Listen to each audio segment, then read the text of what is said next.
começa na metformina, né? Uhum. O paciente está lá batalhando, dieta irregular, fazendo exercício, mas infelizmente ainda está meio capenga. Qual que é a segunda linha? O que você adiciona nessa equação? E, aliás, Aí, antes disso, como é que é o mecanismo de ação da metformina?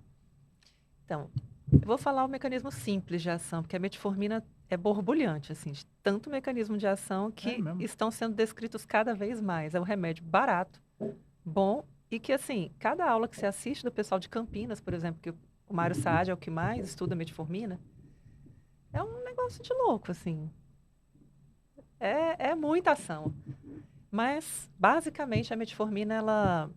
O que acontece no diabetes? O glucagon, que é o hormônio que antagoniza a insulina, né? Faz a glicose aumentar.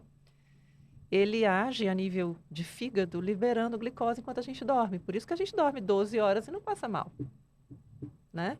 Então, um dos mecanismos para que a glicose de jejum fique aumentada é o glucagon, que no paciente com diabetes é desregulado, né? A metformina dá uma inibida na quebra da glicose que a gente tem guardada no fígado.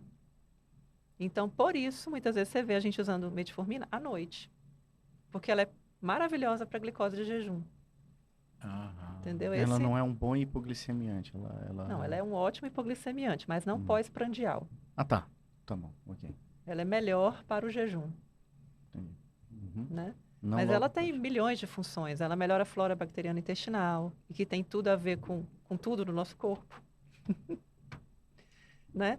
Diminui produção de fatores inflamatórios intestinais. E acredita-se que ela já seja absorvida mais alta no intestino, já levando a benefícios já, no intestino delgado. Então, está até tendo um projeto de um lançamento de uma metformina que tenha uma ação de liberação mais alta. Olha só. Uhum. Porque nesse caso ela atuaria mais. Conseguiria atuar mais. Então, metformina é tudo. Top. É bom demais. Não tem um protocolo que não seja não metformina de escolha. O resto segue o fluxo. E beleza, falhou metformina, dá para associar alguma outra coisa oral? Nossa, tem tanto remédio. Vamos que vamos. Fala, Lucas, abra seu coração. Não, doutor André, eu preciso do... Áudio. Mas só depois. É porque a gente está falando do remédio, mas assim, tem uma coisa que eu acho importante falar antes do tratamento e ainda sobre aquilo do diagnóstico que tem a ver com a questão da dor.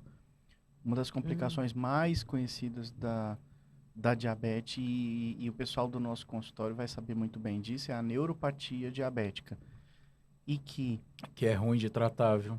É ruim de tratar e geralmente começa a aparecer clínica mesmo, às vezes subclínico, mas clínico também, antes do diagnóstico do diabetes. Então, por isso, aquela hora a gente comentou.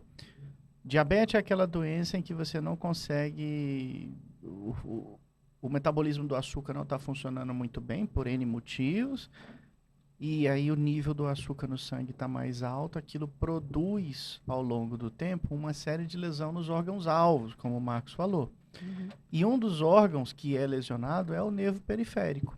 O nervo, o vaso... Glicose esclerosa, vasa nervorum, né? E aí acaba com a irrigação do nervo e o cicatriza nervo a cirurgia, né? Não cicatriza. Seu resultado fica ruim. E a vasa vasorum também. Daí...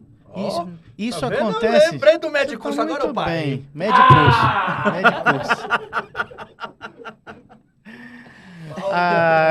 Depois... Mas é importante lembrar, porque não é raro a gente dar diagnóstico de neuropatia periférica no paciente com características diabéticas, e o diagnóstico do diabetes vem até depois.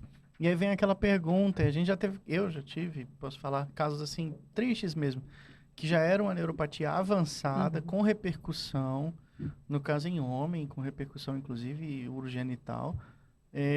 Você fala repercussão urogenital, assim, com Sim. necessidade de uso de aditivos para...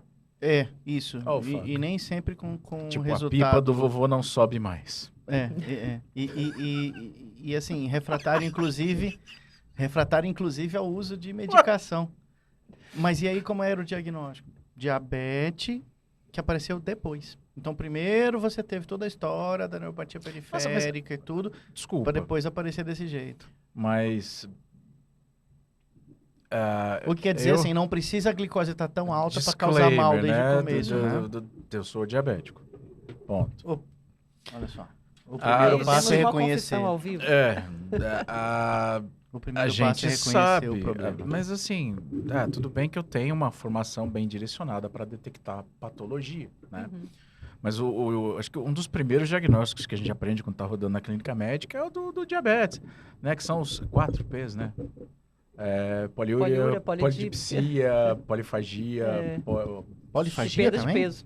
e perda de peso. Se não aconteceu comigo, como vocês podem ver, né? Porque isso é insulinopenia, né? O que acontece? Putz, será que a pessoa não passa por isso, assim? Então, eu acho que o que o André está falando é porque, assim, realmente tem trabalhos mostrando lesão microangiopática do diabetes em pré-diabetes.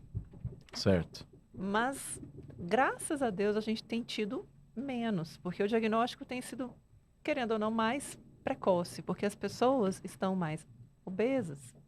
Sim.